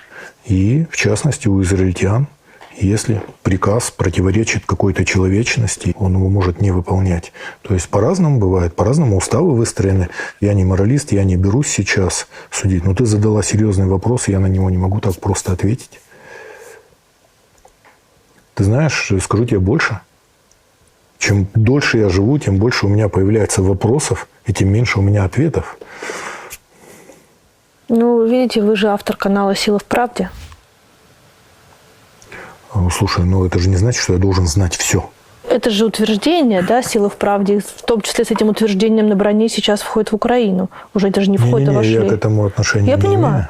Я понимаю, но это определенная установка. Я не уверена, что «Сила в правде», если бы спросили меня. Я после войны, я, понимаешь, я вдруг поймал себя на том, что я не могу записывать ролики. Понимаешь, надо о чем-то говорить. Все время говорить о войне это невозможно. Говорить о чем-то другом, когда бомбят, когда гибнут ни в чем не повинные люди, тоже невозможно. Я не нашел формата. Я не стал просто... я раз в неделю, там во время приема мне все равно пауза нужна, потому что народу много, и я в течение часа там отвечаю на вопросы. Вот. И все. И пока я так не использую. Но если... у меня нет политического будущего, но я на него не претендую, если вернутся честные выборы. Я способен выиграть выборы мэра в Екатеринбурге. У меня достаточно серьезные наработки. Я понимаю, как собрать команду. Я знаю, что делать. Но это должна ситуация в стране поменяться. В сегодняшних реалиях это невозможно. При этой власти... я даже дергаться не буду. Все, для меня политическое будущее у меня никакого нет. Поменяется ситуация. Я думаю, что у меня лет 5 возрастного запаса нет. Мне там будет лет 65. Я, может, еще что-то попытаюсь сделать, какую-то пользу просто принести. Если я буду уже старше, а ситуация поменяется, я считаю, что сейчас во власть должны идти молодые. Сейчас должны идти во власть 30-летние. Они по-другому видят мир. Понимаешь? И ты сейчас со всем своим опытом, ты сейчас будешь только тормозить. Пусть молодые идут и пробуют. Я считаю, что на сегодняшний день при какой-то изменении политики, при возвращении честных выборов, 30- и 40-летние должны идти во власть. Где мы с вами увидимся через год?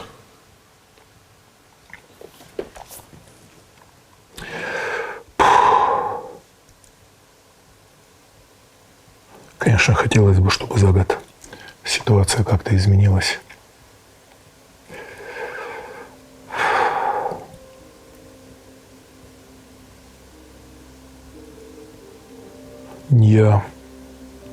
Я не могу так далеко загадывать. У меня нет какого-то видения, и для меня это просто закрыто сейчас такой пеленой. Конечно, я хочу видеть свою страну другой. Конечно, я хочу видеть власть в своей стране совершенно другой.